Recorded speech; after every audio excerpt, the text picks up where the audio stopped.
उवाच वाग्देवतायास्तवनं श्रूयतां सर्वकामदं महामुनिर्याज्ञवल्क्यो येन तुष्टावतां पुरा गुरुशापाच्च स मुनिर्हतविद्यो बभूवः तदा जगाम दुःखार्तो रविस्थानं च पुण्यदम्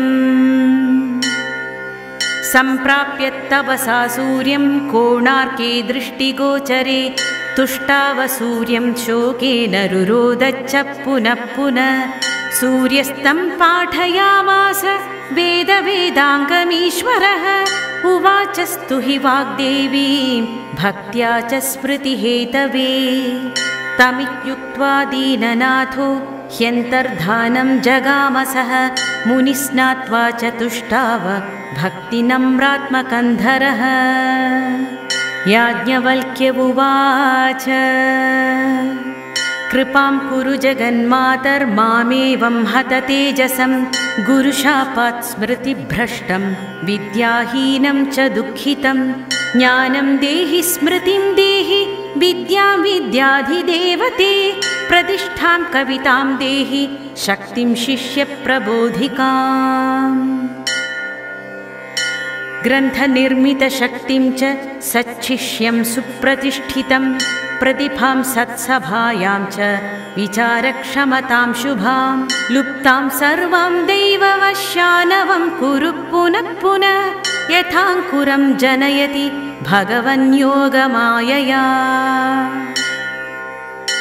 ब्रह्मस्वरूपा परमा ज्योतिरूपा सनातनी सर्वविद्याधिदेवीया तस्यैवाण्यै नमो नमः यया विना जगत्सर्वं शश्वजीवन्मृतं सदा ज्ञानाधिदेवीया तस्यै सरस्वत्यै नमो नमः यया विना जगत्सर्वं मूकमुन्मत्तवत्सदा वागधिष्ठात्रिदेवीया तस्यैवाण्यै नमो नमः हिमचन्दनकुन्देन्दुकुमुदाम्भोजसन्निभा वर्णाधिदेवीया तस्यै चाक्षरायै नमो नमः विसर्गबिन्दुमात्राणां यदधिष्ठानमेव च इत्थं त्वं गीयसे सद्भिर्भारत्यै ते नमो नमः यया विनात्र संख्याकृत् संख्यां कर्तुं न शक्नुते कालसंख्यास्वरूपाय तस्यै देव्यै नमो नमः व्याख्यास्वरूपाया देवी व्याख्याधिष्ठातृदेवता भ्रमसिद्धान्तरूपाया तस्यै देव्यै नमो नमः स्मृतिशक्तिर्ज्ञानशक्तिर्बुद्धिशक्तिस्वरूपिणी प्रतिभाकल्पनाशक्तिर्या च तस्यै नमो नमः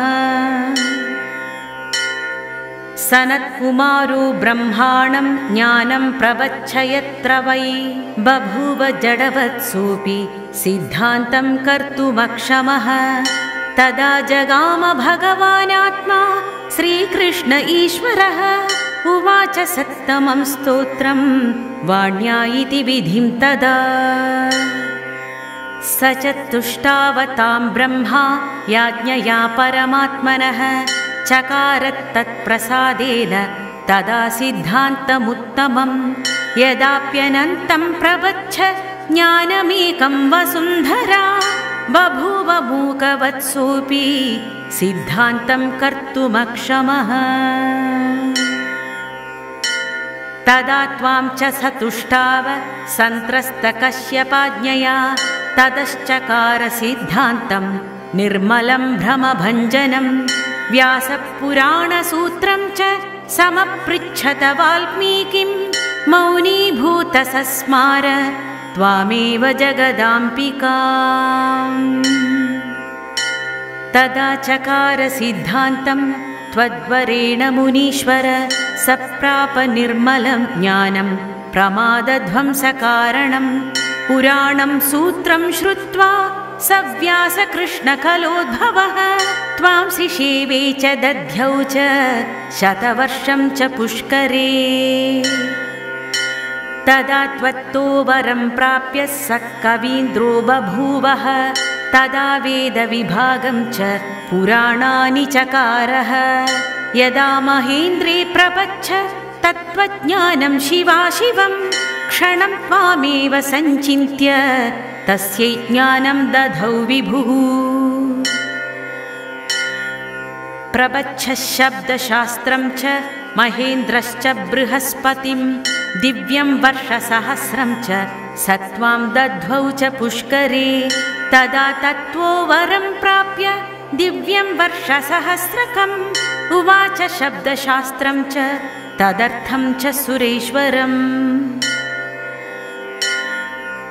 अध्यापिताश्च यै शिष्या यैरधीतं मुनीश्वरैः ते च त्वां परिसञ्चिन्त्य प्रवर्तन्ते सुरेश्वरी त्वं संस्तुता पूजिता च मुनीन्द्रमनुमानवैः दैतीन्द्रैश्च सुरैश्चापि ब्रह्मविष्णुशिवादिभिः जडीभूतसहस्रास्य पञ्चवक्त्रश्चतुर्मुखः यां स्तोतुं किमहं स्तौमि तामेकास्येन मानवः इत्युक्त्वा याज्ञवल्क्यश्च भक्तिनम्रात्मकन्धरः प्रणनाम निराहारो रुरोदच्च मुहुर्मुहुः तदा ज्योतिस्वरूपा सा तेना दृष्ट्याप्युवाच तं सुकवीन्द्रो भवेत्युक्त्वा वैकुण्ठं च जगामः याज्ञवल्क्यकृतं वाणीस्तोत्रं यः सम्यक् पठे स कवीन्द्रो महावाग्मी बृहस्पतिसमो भवेत् महामूर्खश्च दुर्मेधा वर्षमेकं च यः पठेत् स पण्डितश्च मेधावी सुकविश्च भवेत् ध्रुवम्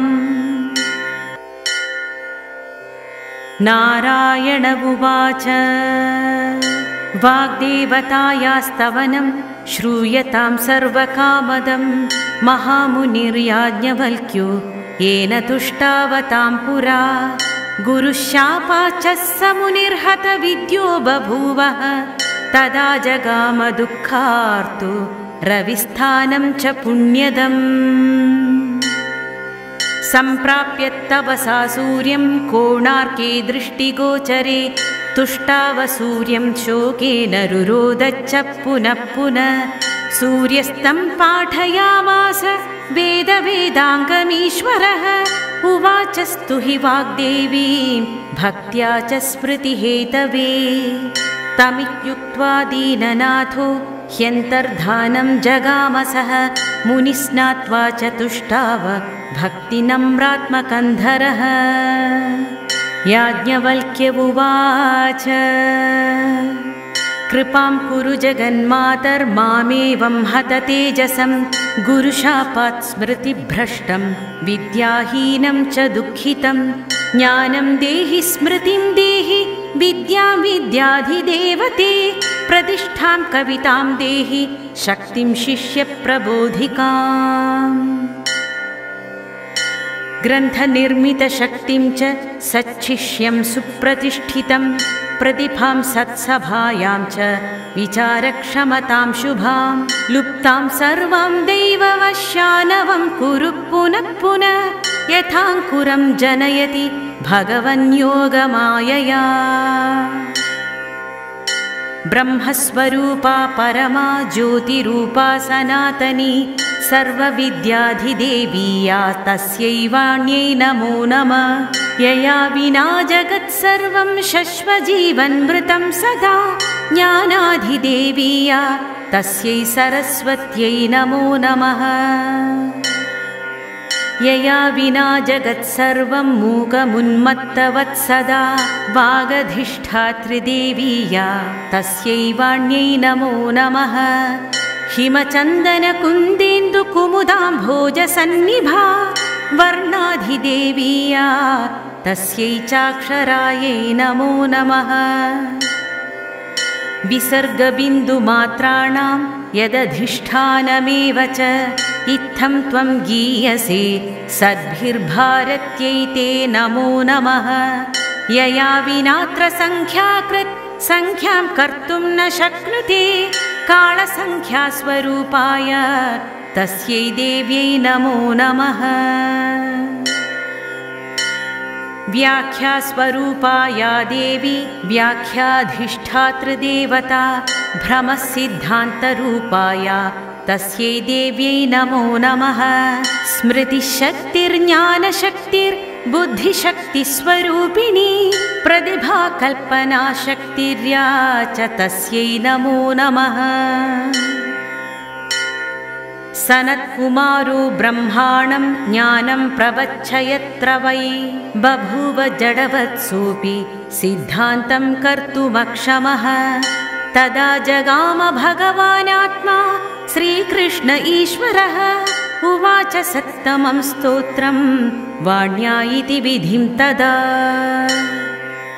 स च तुष्टावतां ब्रह्मा याज्ञया परमात्मनः चकारत्तत्प्रसादेन तदा सिद्धान्तमुत्तमं। यदाप्यनन्तं प्रवच्छ ज्ञानमेकं वसुन्धरा बभूव मूकवत्सोऽपि सिद्धान्तं कर्तुमक्षमः।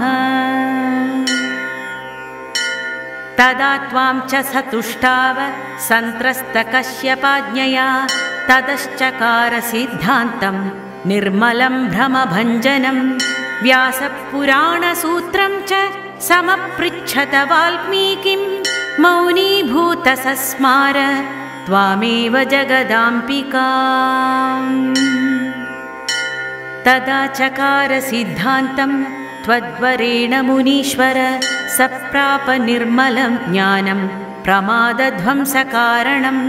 पुराणं सूत्रं श्रुत्वा स व्यासकृष्णकलोद्भवः त्वां शिशेवे च दध्यौ च शतवर्षं च पुष्करे। तदा त्वत्तो वरं प्राप्य स कवीन्द्रो बभूवः तदा वेदविभागं च पुराणानि चकारः। यदा महेन्द्रे प्रपच्छ तत्त्वज्ञानं शिवाशिवं क्षणं त्वामेव सञ्चिन्त्य तस्यै ज्ञानं दधौ विभुः। प्रपच्छ शब्दशास्त्रं च महेन्द्रश्च बृहस्पतिं दिव्यं वर्षसहस्रं च स त्वां दध्वौ च पुष्करे। तदा तत्त्वो वरं प्राप्य दिव्यं वर्षसहस्रकम् उवाच शब्दशास्त्रं च तदर्थं च सुरेश्वरम्। अध्यापिताश्च यै शिष्या यैरधीतं मुनीश्वरैः ते च त्वां परिसञ्चिन्त्य प्रवर्तन्ते सुरेश्वरी। त्वं संस्तुता पूजिता च मुनीन्द्रमनुमानवैः दैतीन्द्रैश्च सुरैश्चापि ब्रह्मविष्णुशिवादिभिः। जडीभूतसहस्रास्य पञ्चवक्त्रश्चतुर्मुखः यां स्तोतुं किमहं स्तौमि तामेकास्येन मानवः। इत्युक्त्वा याज्ञवल्क्यश्च भक्तिनम्रात्मकन्धरः प्रणनाम निराहारो रुरोदच्च मुहुर्मुहुः। तदा ज्योतिस्वरूपा सा तेना दृष्ट्याप्युवाच तं सुकवीन्द्रो भवेत्युक्त्वा वैकुण्ठं च जगामः। याज्ञवल्क्यकृतं वाणीस्तोत्रं यः सम्यक् पठेत् स कवीन्द्रो महावाग्मी बृहस्पतिसमो भवेत्। महामूर्खश्च दुर्मेधा वर्षमेकं च यः पठेत् स पण्डितश्च मेधावी सुकविश्च भवेत् ध्रुवम्। नारायण उवाच वाग्देवतायास्तवनं श्रूयतां सर्वकामदं महामुनिर्याज्ञवल्क्यो येन तुष्टावतां पुरा। गुरुशापाच्च स मुनिर्हतविद्यो बभूवः तदा जगाम दुःखार्तो रविस्थानं च पुण्यदम्। सम्प्राप्य तपसा सूर्यं कोणार्के दृष्टिगोचरे तुष्टाव सूर्यं शोकेन रुरोदच्च पुनः पुनः। सूर्यस्तं पाठयामास वेदवेदाङ्गमीश्वरः उवाचस्तु हि वाग्देवीं भक्त्या च स्मृतिहेतवे। तमित्युक्त्वा दीननाथो ह्यन्तर्धानं जगामसः मुनिस्नात्वा च तुष्टाव भक्तिनम्रात्मकन्धरः। याज्ञवल्क्य उवाच कृपां कुरु जगन्मातर्मामेवं हततेजसं गुरुशापात् स्मृतिभ्रष्टं विद्याहीनं च दुःखितं। ज्ञानं देहि स्मृतिं देहि विद्यां विद्याधिदेवते प्रतिष्ठां कवितां देहि शक्तिं शिष्यप्रबोधिकाम्। ग्रन्थनिर्मितशक्तिं च सच्छिष्यं सुप्रतिष्ठितं प्रतिभां सत्सभायां च विचारक्षमतां शुभां। लुप्तां सर्वां दैववश्यानवं कुरु पुनः पुनः यथाङ्कुरं जनयति भगवन्योगमायया। ब्रह्मस्वरूपा परमा ज्योतिरूपा सनातनी सर्वविद्याधिदेवीया तस्यै वाण्यै नमो नमः। यया विना जगत्सर्वं शश्वजीवन्मृतं सदा ज्ञानाधिदेवीया तस्यै सरस्वत्यै नमो नमः। यया विना जगत्सर्वं मूकमुन्मत्तवत्सदा वागधिष्ठात्रिदेवीया तस्यै वाण्यै नमो नमः।